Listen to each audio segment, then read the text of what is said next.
तो स्वागत है आप सभी का नीलकंठेश्वर महादेव चैनल पर। तो दोस्तों हर हर महादेव। आप सब लोग कैसे हैं? आई होप अच्छे होंगे। दोस्तों अभी तक आप लोगों ने शिव महापुराण के रुद्र संहिता के 43 अध्याय का श्रवण किया। आज हम 44वें और 46 का पाठ करेंगे। आप लोगों को भी पढ़कर सुनाएंगे। तो जो भी शिव भक्त हैं, शिव की कृपा का पार्थ पाना चाहते हैं, महादेव उन पर सदैव कृपा करेंगी। तो वीडियो को लास्ट तक जरूर देखिएगा। आज हम जानेंगे कि इस अध्याय में व्यास जी ने क्या पूछा। व्यास जी ने पूछा, महाबुद्धिमान सनत कुमार जी, जब वह महान भयंकर एवं रोमांचकारी संग्राम चल रहा था, उस समय त्रिपुरारी शंकर ने दैत्य गुरु विद्वान शुक्राचार्य को निगल लिया था। यह घटना मैंने संक्षेप में ही सुनी थी। अब आप उसे विस्तार पूर्वक वर्णन कीजिए। पिनाकधारी शिव के उदर में जाकर उन महायोगी शुक्राचार्य ने क्या किया था? शंभु की जठर अग्नि ने उन्हें जलाया क्यों नहीं? भृगुनंदन बुद्धिमान शुक्र भी तो कल्पांत कालीन अग्नि के समान उग्र तेजस्वी थे। वे शंभु के जठर पंजर से कैसे निकले? उन्होंने कैसे और कितने काल तक आराधना की थी?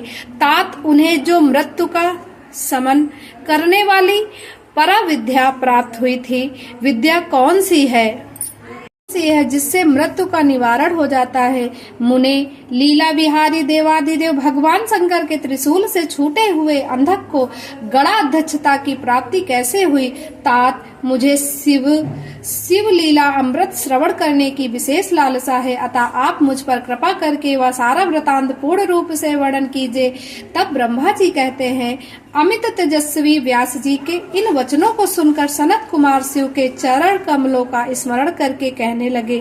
सनत कुमार जी ने कहा, मुनिवर, भगवान शंकर के प्रथमों की जब अत्यंत विजय होने लगी, तब अंधक घबराकर शुक्राचार्य की शरण में गया और उसे जाकर मृत संजीवनी विद्या के द्वारा मरे हुए असुरों को जीवित करने की प्रार्थना की। इस पर शुक्राचार्य ने शरणागत धर्म की रक्षा करना उचित समझा। फिर तो वे युद्ध स्थल में गए और आदर पूर्वक विद्या के स्वामी शंकर का स्मरण करके एक एक दैत्य पर मृत संजीवनी विद्या का प्रयोग करने लगे। उस विद्या का प्रयोग होते ही वे सभी दैत्य दानव वीर एक साथ ही हथियार लिए हुए इस प्रकार उठ खड़े हुए, मानो अभी सोकर उठे हों। जैसे पूर्णतया अभ्यस्त किया हुआ वेद समर भूमि में बादल और श्रद्धा पूर्वक ब्राह्मणों को दिया हुआ धन आपत्ति के समय तुरंत प्रकट होता है, उसी प्रकार वे उठ खड़े हुए।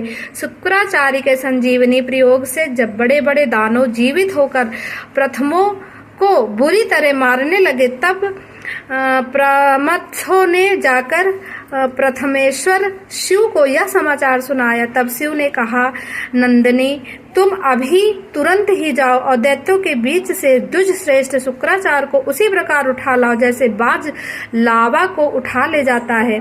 सनत कुमार जी कहते हैं, महर्षि वृषध्वज के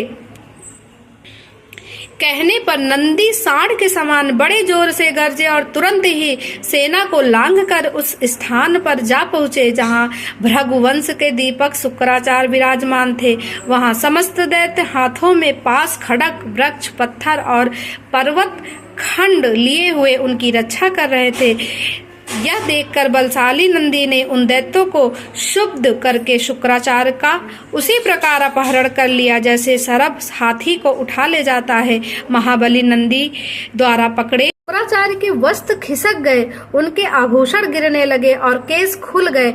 तब देव शत्रुदानों उन्हें छुड़ाने के लिए सिंहनाद करते हुए नंदी के पीछे दौड़े और जैसे मेघ जल की वर्षा करते हैं, उसी तरह नंदीश्वर के ऊपर वज्र, त्रिशूल, तलवार, फरसा, बरेठी और गोफन आदि अस्त्रों की उग्र वृष्टि करने लगे। तब उस देवासुर संग्राम के विकराल रूप धारण करने पर गणाधिराज नंदी ने अपने मुख की आग से सैकड़ों वस्त्रों को भस्म कर दिया और उन भृगुनंदन को दबोच कर शत्रु दल को व्यवस्थित करते हुए वे शिव के समीप आ पहुंचे तथा शीघ्र ही उन्हें निवेदित करते हुए बोले, भगवान, ये शुक्राचार्य उपस्थित है। तब भूतनाद देवादिदेव शंकर ने पवित्र पुरुष द्वारा प्रदान किए हुए उपहार की भांति शुक्राचार्य को पकड़ लिया और बिना कुछ कहे उन्हें फल की तरह मुख में डाल लिया। उस समय समस्त असुर उच्च स्वर से हाहाकार करने लगे। जब गिरिजेश्वर ने शुक्राचार्य को निगल लिया तब दैत्यों की विजय की आशा जाती रही। उस समय उनकी दशा सूढ़ रहित गजराज, सींगहीन साण, मस्तक विहीन देह, अध्ययन रहित बाण, उघमहीन प्राणी, भाग्यहीनी के उघम, पतित रहित स्त्री, फल वर्जित वाण, पुण्यहीनों की आयु, व्रत रहित वेदाध्ययन, एकमात्र वैभव शक्ति के बिना निष्फल हुए कर्म समूह, सूरताहीन क्षत्रिय और सत्य के बिना धर्म समुदाय की भांति सोचनी हो गई। दैत्यों का सारा उत्साह जाता रहा। तब अंधक के महान दुख प्रकट करते हुए अपने सूरवीरों को बहुत उत्साहित किया। तो दोस्तों यहीं पर हम ये अध्याय समाप्त करते हैं। आगे की कथा का श्रवण आप लोगों को पार्ट 2 में सुनने और देखने को मिलेगी, क्योंकि दोस्तों थोड़ा सा लंबा है ये अध्याय।